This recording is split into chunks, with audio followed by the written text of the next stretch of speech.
morning. This is Stan in Gainesville, Florida, and you are listening to the one and only Light Talk. Hi, this is Steve in Dallas, Texas, and today we're answering questions from Australia, including everything from time code to amber fluid on Light Talk. And this is David from the beautiful Belmont Shore neighborhood of Long Beach, California. And if you don't already know, you are listening to Light Talk, and we are the Lumen Brothers! We have some exciting news about Light Talk Live at LDI. We have swag! Indeed we do! So everyone who shows up, and what time is it, Stan? I don't know. Time is now. The place is here. 4:30. It's 4:30 on Saturday. Again, we still don't know exactly the room number, but we will tell everyone where we're going to be. But everyone who shows up actually gets a very special piece of swag. So you can show up and show your swag and display it with pride. I'm not telling you what it is yet, but it is swag. And it's the swag, actually, that I polled with my students who said, you should get this. This is what people want. So we went ahead and we did it. But we have something even more special. Everyone whose question is chosen to be on the air, and what we're going to do is we're going to ask for people to write out questions and put your name on the card and put it into a hat, and we're going to not randomly pick them because we are still the editors. Because Stan is very concerned about these questions. As usual. So it's stump the chumps, but it's not really. We're going to pick the questions we think we know the answers to. But everyone who's chosen gets a very, very, very special piece of Light Talk swag. A super high quality Light Talk with the Lumen Brothers baseball cap. This is something that we've been waiting to do, and I think we're big enough now that we're in 65 nations. I have to check my bank account. Hats. Yeah, that's true. They're not going to be those crappy foam ones, so don't worry about it. We won't be making political statements on them either. No, they won't be red. Right? That's the one thing we can sure. I think they're going to be blue. Maybe blue on black. We don't know yet. Oh, I haven't thought about that. I was thinking black with the logo, but I don't know. We'll see. No, blue. I mean, our logo's blue. That's true. But that one's in contrast. So it's got to be blue and white on black or blue and blue on black. I don't know. We'll figure it out. So anyway, that's really exciting. And next week, we are going to talk a little bit about the Prague Quadrennial that's coming up early next year. So let's get started, guys. And Stan has the first question. I do. And Marianne in Melbourne, Australia. I've been to Melbourne, great city. What is real-time control and how does it work? Yeah. I know a little bit about it because I've been getting my head around it. First at the Smithsonian, where all the exhibits in the entire museum run on time control, and also at my theater here in Gainesville, where we run exterior lighting. And I didn't even know this. I sort of knew it, but I never really used it. All the ETC consoles have show control in them, and you can run them on the internal real-time clock. So let's talk about that a little bit. So you can set your longitude and latitude, so you'll have to get that on a map and get that data, which is easy to find with the internet. Put that into your shell in ETC world, and then the clock knows where you are, and the clock knows when the sun rises and when the sun sets at your location. You can go in and set events. On those events can then send triggers to cues to go at a certain time. And like I have lights on the outside of the building. I have lights off on the outside of the building. We go in and we make a separate cue stack for that. We make what we want the behavior to be, and lo and behold, you turn events on and off, and it just does it without you even being there. Maybe people use that. It was relatively new to me in the EOS world. I've used some Alcorn McBride systems in the past where you plug in this, like Steve talked about last week, a DMX processor, which is sort of what it is. But you run your cues on whatever console it is, and the show controller just records the DMX values and timestamps them. It doesn't really take your cues, and then it just plays it back. It's almost like putting a tape recorder on and start talking into it. So you put the recorder on and you start running your cues, and it all gets put in there, and then it just runs. So I have found that to be pretty cool. And I guess there are more sophisticated systems like Pharos. There's There's a lot of stuff in the AV world that will run all kinds of devices, from video to security cameras. I mean, you name it. MediaLAN is a really, really big one. And MediaLAN is used to run traffic light systems in cities. But the museums that run MediaLAN, Watchout does a lot of that stuff as well via show control. So it's a really cool thing. That's my experience with it. And my first exposure on the ETC side of it was at Smithsonian, where we started the exhibit up every morning and turned it off. We were running a ETC system, but it was eventually tied into the entire museum's show control system. I'm not an expert, but it's really cool stuff.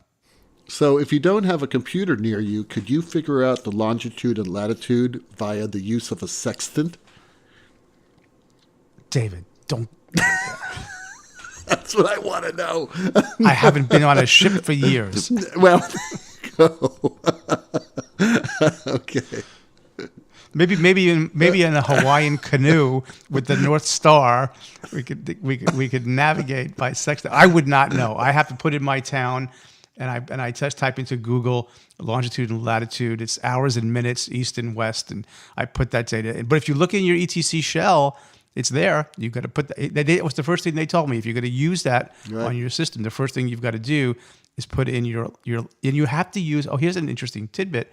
You have to use the 24-hour clock. You can't use the 12-hour clock for the real-time code to work. You mean like everyone else in the world using a 24-hour clock, we're going to have to compromise our 12-hour thinking? Is that basically what's going to happen? Yeah. So I was doing some work on a console last night. I looked down at the geo we were working on, and it said it was 7:15. But when I look at it on the box that's running our Nomad for our exterior lights, it's 1,800 hours. That's right. Like everyone else in the world's got to do that. I have to count.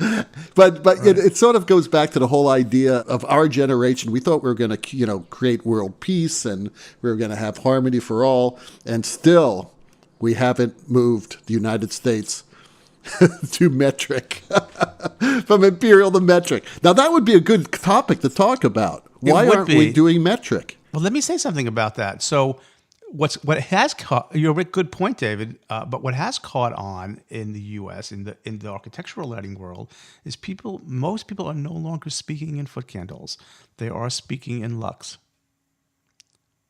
If you talk to architectural lighting designers and you start to read the documentation, foot candles are really going away, and lux is what everybody's speaking in, which is the equivalent of metric. Or similar, still it's not a factor of 10, but it's an extra zero. 10 lux, is 1 foot candle, or 100 lux is 10 foot candles, and so on. Whenever Steve gets this quiet, I start to worry. Because I wonder too. When is he going to jump in with something? No, he's saying, when are these two adults going to stop getting off the subject? So go ahead, Steve. Next question. Hopefully we'll stay on subject. We have a question from Jim in Sydney, Australia, and he writes, some venues will have literally hundreds of tungsten fixtures. Many of these are perfectly functional. I also know that ETC has a retrofit LED kit for its Source 4. Are you aware of any other companies that are attempting to produce an LED replacement for the standard tungsten globe? So why not a generic kit? Well, Jim, I looked into this, and I found 3 things that you might find interesting. The first is a publication called LED Magazine. So this was an article from January 20th, 2017. And it says, Crossroads LED releases a 12,000 lumen retrofit LED for par and ellipsoidal stage lighting fixtures. And when I look at this, I'm looking at a picture right now of a Source 4 par and a Source 4 ellipsoidal fixture. And they're showing me the retro kit, and this looks nothing like what ETC produces. So Crossroads LED is up in Owasso, Oklahoma, and I will link this onto our website, but you can also contact them at crossroadsled.com. But they have a fairly long article here about why their 12,000 lumen LED is just kind of the bee's knees here, and it fits in these two Source 4 products. So there's your first one. There's a retrofit for that. I also found a person by the name of Mark Knight, and Mark has a company called Go Night, as in GONIGHT.com. And this is a release on May 2018. And what his company has are retrofits for border lights and strip lights, which is based off the par 38 size, 50,000 hours, $25 a lamp, fairly inexpensive. He also has a retrofit for the par 56 and the par 64, and he has several retrofits for house lighting that can be custom made. So again, I would look at night and sound lighting, and you can you can find them pretty easily on the internet.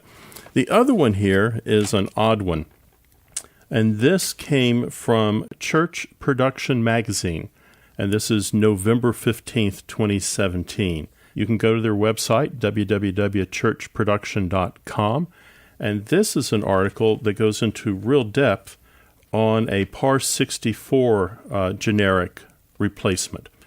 And it's got a lot of output here. It looks like it's fairly well built looking from the photographs. It's gotten good reviews from several people. It's available in spot, medium, flood, and wide. So all the kind of par can sizes you liked, it's available in that. The only downside to it, as I can see, is the price on it. And the street price, which no one pays, is $459. It's a company called On-Site LED, so ONSITE LED, On-Site LED, and they make a retrofit for a par can. So there are some companies out there trying to do it. Clearly a generic retrofit is kind of difficult because the Philips ellipsoidal, the Source 4, the Altman ellipsoidal, pick any number of European ellipsoidals, they're all slightly different. So it's hard to make one kind of kit fit them all, if that's what you mean by a generic retrofit kit. But that industry is growing quite a bit. So I have not done anything on our theatrical fixtures here, but I have used retrofits even quite a while ago in architectural applications. And we have found that to be quite effective. And I think Steve is right that it is growing tremendously. We were leery about that. We have some in a building where the fixture housing is embedded in concrete, right? And it would be a very difficult thing to put a new fixture in there. So, and these were mogul screw base, discharge lamps. And we found a company in Florida that made sort of a pancake LED array with an adapter to go to mogul screw base. And we're not dimming or anything. And in this case, we're not looking for high quality light necessarily. It was just general illumination.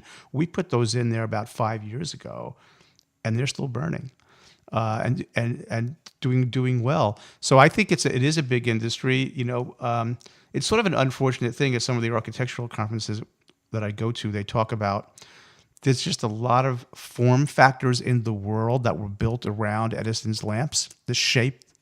And so in some cases, it's very difficult to remove all those. Like, why are we making, with an LED is the size of your fingernail, why are we making tubes and bulbs in the same form factor that we've been doing for 100 years? And the answer really is because there's a lot of that form factor out there in the world. But when it comes to new fixtures, a designer is really freed up.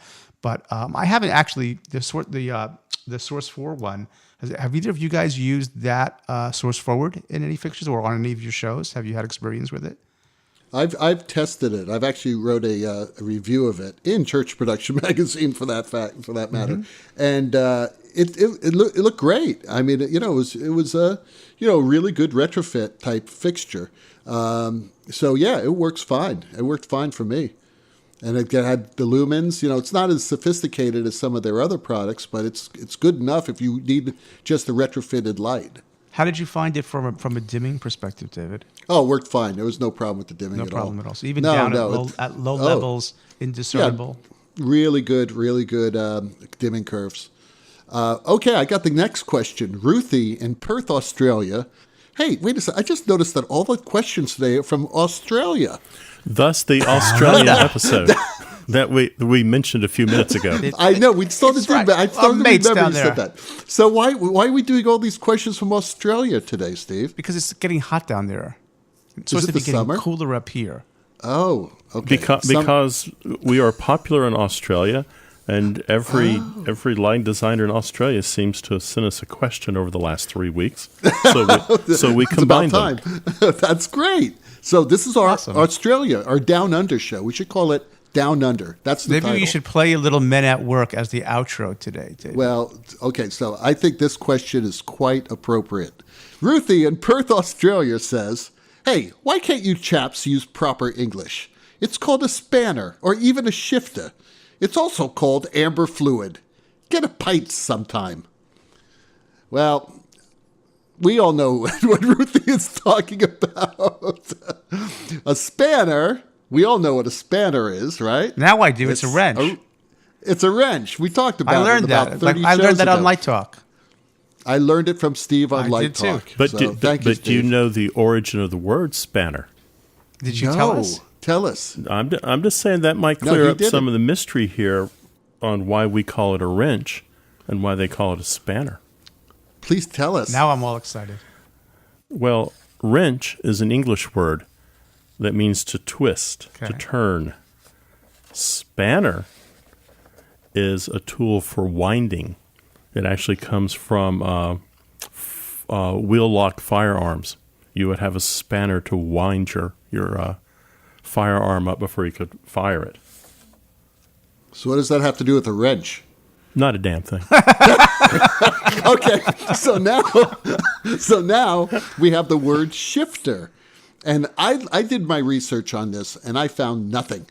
I mean, yeah, we don't know what a shifter is, someone who shifts things, right? But it has nothing to do with a crescent wrench. Or she talked about a shifter as like a scanner.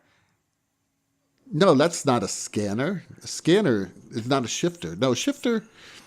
I think the way the question is that a wrench is called a shifter. Oh. It's called a spanner or even a shifter. Oh. So, You know, the other thing that can get Ruthie all upset is that as I read this, as I understand this, and actually it's kind of true here too, but we've made a hybrid word. A spanner can be almost anything you want it to be. I was looking at what spanners are, and in the it seems to be in the Australian definition of this, it could be what we call an open-end wrench. Because it would span the width of the bolt head.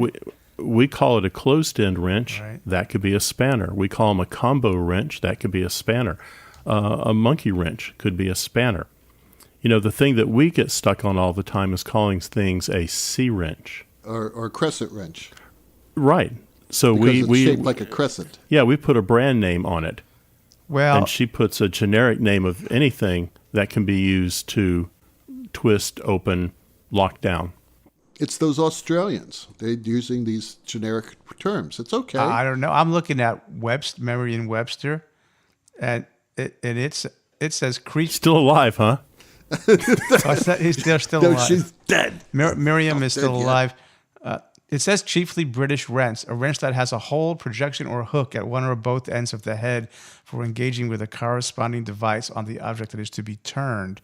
Well, technically, a fixed jaw wrench or a fixed jaw spanner is going to be a lot more powerful than an adjustable or a movable wrench. Right. That makes sense. All right. Well, let's get on to the last term, and that's amber fluid. Now, anything with the word fluid in it has to be a little bit questionable. So, amber fluid. What do you think amber fluid is? Don't you keep a bottle in your car for that? No, the monkey. The monkey deals with the amber fluid. I get plenty of amber fluid from the pig.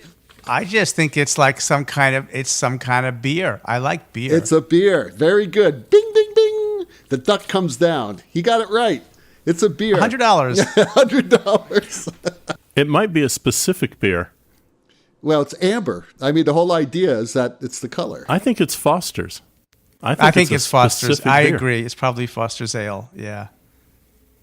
Okay. Well, only because it's Australian. Let's see what the. But it could be generic, like asking for Coke. You want something that's dark and caramelly. So if you ask for amber fluid, you're asking for an alcoholic beverage.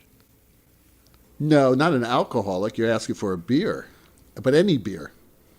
I think that's what it says. True. And it says get a pint sometime. A pint is a beer, not a vodka. Australian slang for beer. Right.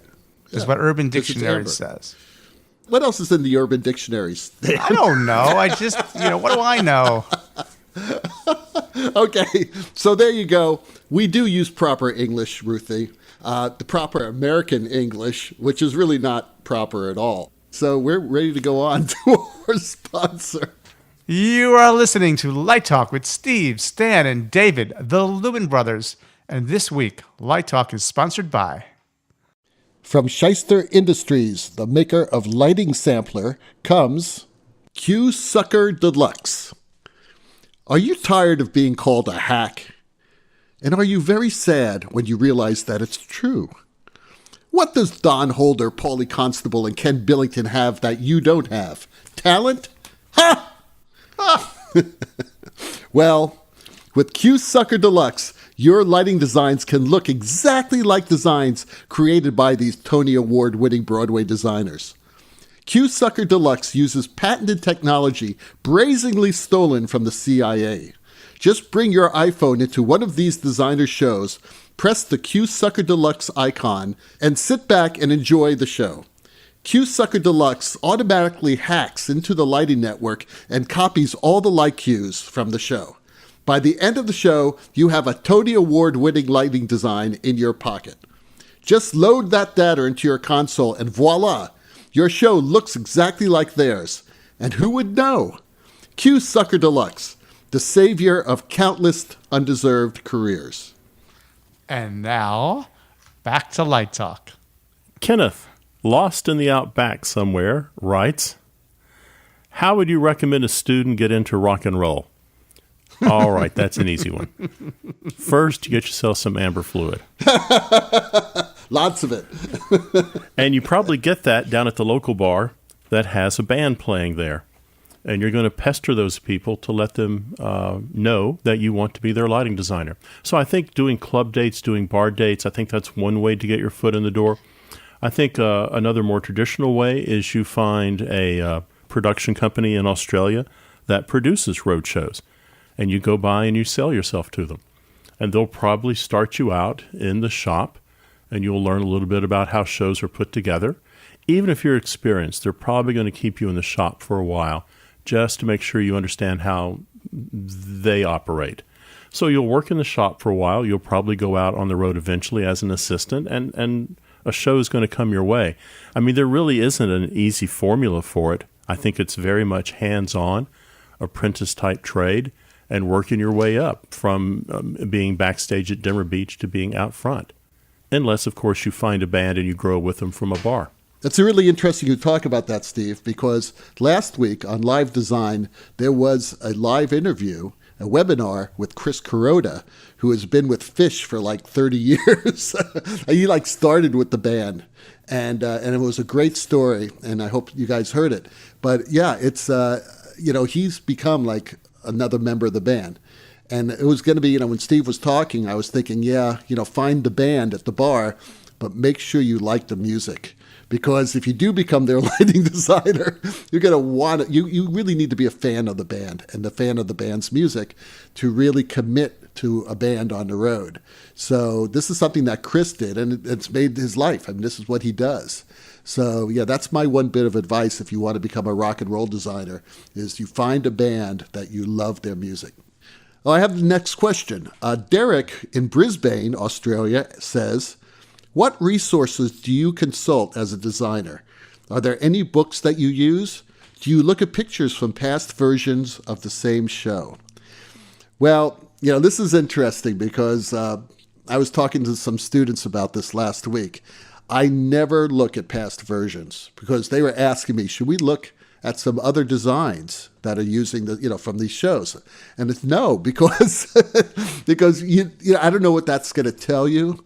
That's going to be accurate because, first of all, we all know that designs are in 2D, that we're seeing and not in 3D, but also it's someone else's work and it's someone else's concept, and it's a director's concept, approach to the show, which may change your concept. So I think that you really need to be pure in your art, and you should not use those types of resources. The type of research that you should do has to do more with research about the show itself. What's happening in the show, where does it take place, what's happening in society that you're doing the show in, like let's say you're placing the show in 1930, right? You should do research about the 30s. You should know your history. You should know what was going on in that country, politically, socially, all that. That's the important type of research that you should do. And you do research on the art. If you're going to do it, that you're going to pull a lot of the artistic influences of the time into your design. Absolutely. Do the research of what art movements are happening, or, what did office lighting look like back then, so that you have that really important foundation. But that doesn't mean you recreate it exactly. It just tells you, it informs you of how you're going to approach the lighting design. How about you guys? Do you guys ever do any type of research like that? I agree. I think looking at past productions is a trap you don't want to fall into, simply because you're working with a brand new director, you're working with a brand new set designer, a brand new projection designer, a brand new costume designer, and the 3 or 4 of you are going to create a work that is original. So I think past productions, they're kind of fun to look at, but I think it just muddies the water. It particularly muddies the water if you go back and you look at something and then you can't get that out of your head.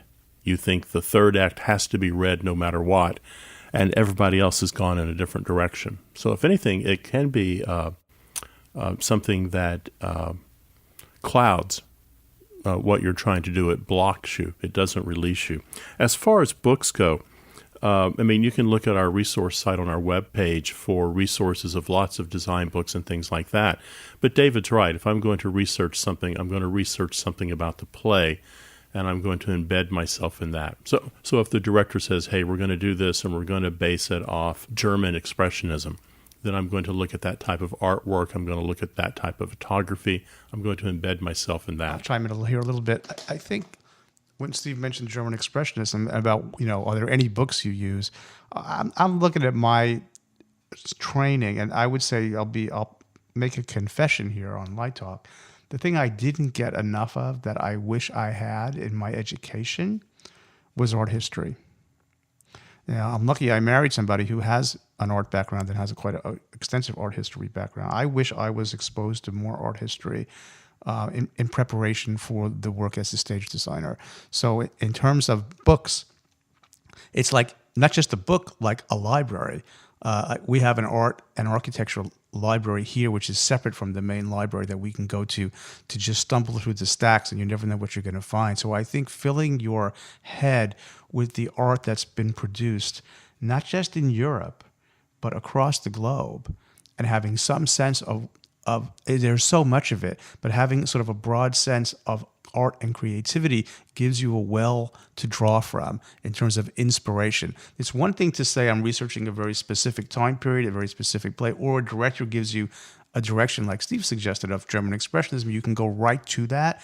But I've gotten that just through osmosis by working in museums. I've got a project right now. I'm going to light some art, and it's contemporary. I don't know these artists. So as soon as I start to work, I'll be digging into those artists. So I think that's one way to go. In terms of the past production question, we actually just discussed this in Design Studio the other day, and there's varying opinions on it. I'll be a little bit contrary to those guys. I can make the argument that Steve and David just made persuasively, and I could agree with it.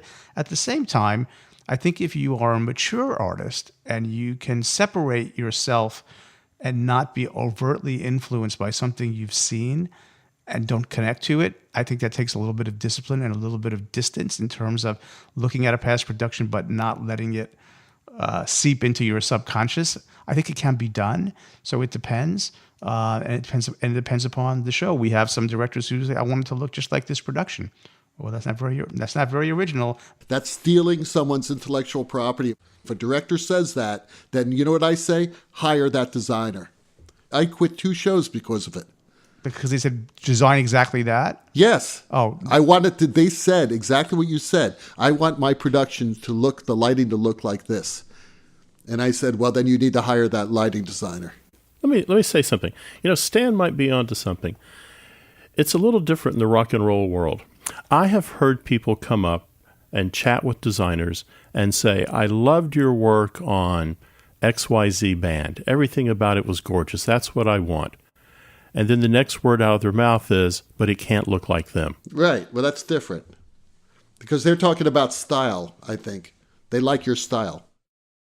Right. So I think what's happening here is sometimes they say, I want it to look exactly like this, except slightly different.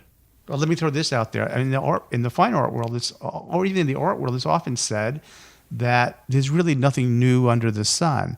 It's just It's just arranging the same thing. It's arranging things differently, or variations on a theme. So a true originality is really hard to find, right? And I did work at a museum in Australia. In fact, since this is the Australia show, I'll mention it. If you live in Australia, you should hop a flight over to Hobart in Tasmania and visit the MONA, which stands for the Museum of Old and New Art. And if ever there was something that had never been done before, I'm not gonna go into depth on the show, but you can go to their website. The Museum of Old and New Art in Hobart, Tasmania, is doing things and showing art that is quite original, and its whole intention is to do things that have never been done before. The concept of this museum, here it is in the sentence: all human beings think about two things more than anything else in their lives: sex and death. That's the concept. So the entire building was designed to be built into the side of a mountain, and that it will slowly, over the decades, slide into the river and disappear. This was done intentionally. Now, hopefully it doesn't slide too fast. No, it will. It is a planned death for this museum, for this structure that was cost of tens of millions of dollars. So I'll link to the website after next week. It was remarkable. So you think about that. I can't think of any time in human history that something was built with that intention. And the guy behind this museum is a very, very interesting fellow. So we have nothing more to say about this, do we? I'm just I had something to say, but I forgot, because when you said that, I got very passionate about, people looking at shows, because it actually has happened to me. It happened twice in my career. And I got very upset because I found it as an attack on my integrity. And I just said, I don't need to work with you. And unfortunately, we get that. Sometimes that happens to designers, All right, guys. Hey, in the background, that Hammond organ solo tells us that once again, you've spent another morning listening to Light Talk. Don't forget to visit our website at lighttalk.org. There you will find our complete schedule of interviews along with other upcoming lighting events. And be sure to follow us on Facebook on our ever-growing Light Talk Facebook group page. And don't forget to subscribe to our podcast. That way you will not miss a second of Lumen Brother Insanity. No guarantee is offered regarding the accuracy of any statements or opinions made on this podcast. And remember, we just increased the amount of money we're paying to the law firm of Phosphor, Tungsten, and Filament, who will defend us until our retirement accounts are depleted. Light Talk is written and produced by the Lumen Brothers, coming to you from Long Beach, Gainesville, and the Lone Star State. And be sure to tune in next week when we discuss laying out trusses for a rock and roll tour, how to handle advice from non-team members, mind your own business, chemical snow machines, and those evil China tariffs. All that and a new sponsor. Light Talk is broadcasting questionable Lumen knowledge and humor around the world. So we'll see you all next Saturday morning. Bye-bye from Light Talk. Bye-bye, everybody. So long. Have a good one. Light Talk.